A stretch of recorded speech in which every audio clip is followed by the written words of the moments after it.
गंगा, भगवान को गंगा के बारे में बता रहे हैं, ये गंगा है।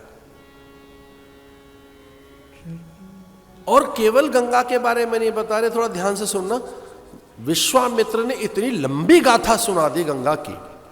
पूरे भ्रमण काल में जब से अयोध्या से निकले हैं, राम लखन गुरुदेव के साथ लंबी वार्ता हुई नहीं कोई, सूत्रबद्ध संकेतबद्ध। लेकिन यहां तो विश्वामित्र थम ही नहीं रहे, बस गंगा की महिमा बताए जा रहे हैं। गंगा है कौन, गंगा आई कहां से, ये किस निमित्त धारा पर है। भगवान में भी कुतूहल पैदा हो गया ये जानकर।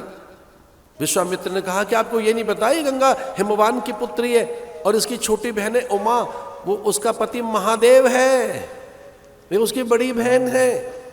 ये हिमवान की, शैलेंद्र की, मैना की पुत्री है ये गंगा। गंगा मैना पुत्री, पर्वतराज कन्याएं। हाँ, तो फिर उनकी एक कन्या उमा, और ये कहां चली गई? बोले देव इनको ले गए। इनकी सामर्थ्य देखकर, दिव्यता देखकर, अपूर्व अलौकिक इनके गुण देखकर कि धरती पर ऐसे गुण किसी के हैं नहीं, इनका दुरुपयोग ना हो जाए, इसका सही समय पे सदुपयोग हो।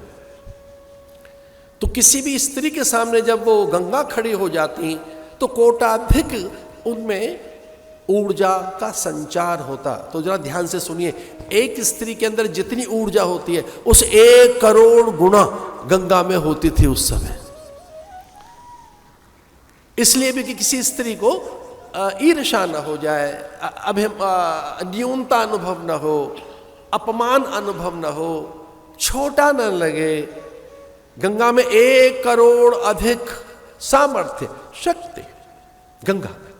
तो हिमवान की पुत्री 2, एक उमा सबसे छोटी भगवान महादेव की अर्धांगिनी बनी, और ये सबसे बड़ी गंगा जी। देव सत्ता उतर कर आई धरा पर, और उन्होंने कहा कि पता नहीं ऐसा क्यों हो गया है, इतनी सामर्थ्य की स्त्री पैदा तो नहीं हो सकती, और अगर ये हो गई है तो यहां से ले चलो इसे, इसका धरती पर रहना उचित नहीं। तो गंगा को स्वर्ग में ले जाया गया, गंगा स्वर्ग में चली गई। अब वो पूरी कथा सुनाते हैं कि सगर पुत्र आपके पुरखों को तारने के लिए गंगा धरती पर कैसे आई। कवि सुदुम्न सरियाती नभग नाभाग अम्बरीश, ये इक्ष्वाकु वंश परंपरा के प्रतापी सम्राटों में सगर, और फिर उनके ये दिलीप, अंशुमान, भागीरथ कैसे गंगा लेकर आए। उन्हीं में फिर अज और आपके पिता दशरथ, और ये गंगा। गंगा क्या है भाई? रामायण में कितनी अद्भुत बात लिखी है, और गुरुदेव के मुंह से बात निकल रही है ये, और गुरुजनों के वचन भी कितने कल्याणकारी होते हैं। गंगा पर इतनी लंबी गाथा है, इतनी बड़ी गाथा विश्वामित्र ने किसी के बारे में नहीं सुनाई। थक गए विश्वामित्र सुनाते सुनाते कि और सुन गंगा क्या है। पराम्बा जब अत्यंत प्रसन्न हुई, ललिता राजराजेश्वरी सुधा सागर मध्यस्थाम अथवा सुधा सिंधुर मध्य, जो सुधा के सिंधु के मध्य रहती है। सिंधु सुधा का, अमृत का। स्वर्ग को तो केवल एक ही घट मिला ना, और उस पर कितना झगड़ा हुआ, देवासुर संग्राम, लेकिन वो तो सुधा के सागर में रहती है। आत्मरंजन के लिए, कैले प्रदा के लिए, सृष्टि को सुख देने के लिए, माधुर्य विस्तार के लिए, ऐश्वर्य की वृद्धि के लिए, लोक सिद्धि के लिए, और विशेषकर स्त्रियों में अत्यंत सामर्थ्य प्रदान करने के लिए एक बार पराम्बा प्रकट हो गई इन तीनों देवताओं के बीच में। आ ब्रह्म कीट जननी, उनके लिए कहा गया है। चतुरानन ब्रह्मा, देवादिदेव महादेव, और ये सहस्र शिरिखा पुरुखा भगवान आदिनाथ जगन्नाथ नारायण आनंदित हो गए।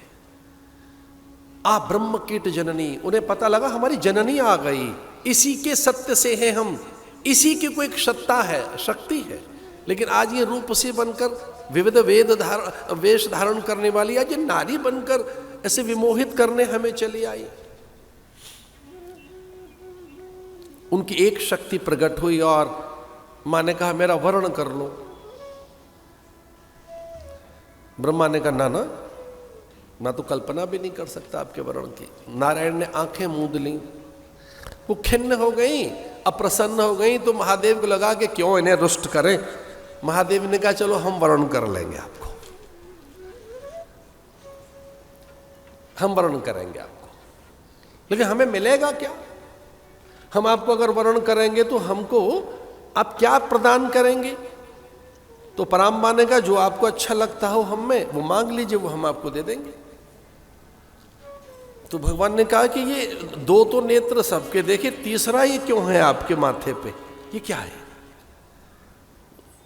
तो उन्होंने कहा ये ज्ञान नेत्र है। ओम त्र्यंबकम यजामहे सुगंधिम पुष्टि वर्धनम, ये त्रिनेत्र है, ज्ञान नेत्र है, ये लय है, सृष्टि है, स्थिति है, संहार है, इसी में अनन्य ऊर्जा है, इसमें अग्नि है, तेज है, इसी में ज्ञान है, इसी से मैं सृष्टि की रचना करती। महादेव से रहा नहीं गया और वो कहने लगे ऐसा करो, ये हमें अच्छा लग रहा है, हमें दे दो। और आपको एक निवेदन कर रहा हूं, महादेव के पास इससे पहले 3 नेत्र नहीं थे, 2 ही थे, तीसरा दुर्गा से मिला है उनको, तीसरा नेत्र। महादेव के पास 2 ही नेत्र थे, पराम्बा ने तीसरा नेत्र अपना निकाल कर उनको दे दिया, लीजिए।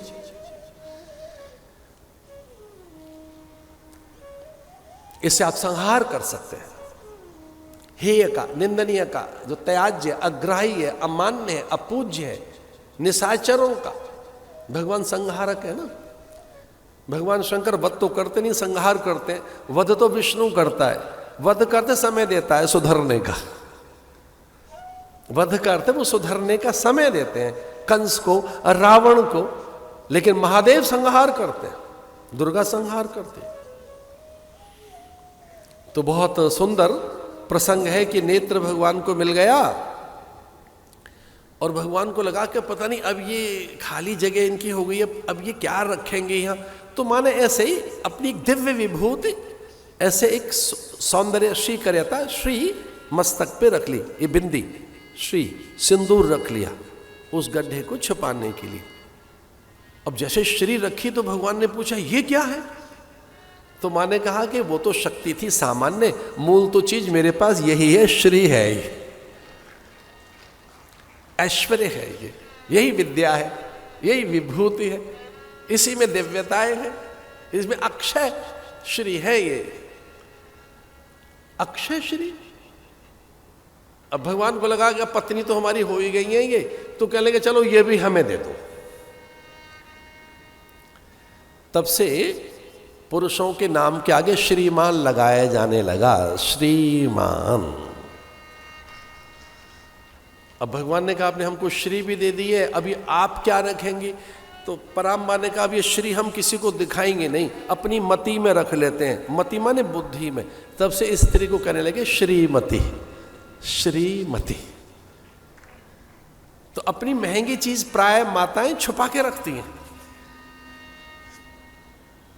प्राय अपनी सिद्धियां, शक्तियां, विभूतियां, कभी कभी किंचित द्रव्य भी या कुछ और भी चीजें, औषधियां भी प्राय, और घर के सीक्रेट्स वो छुपा के रखते हैं।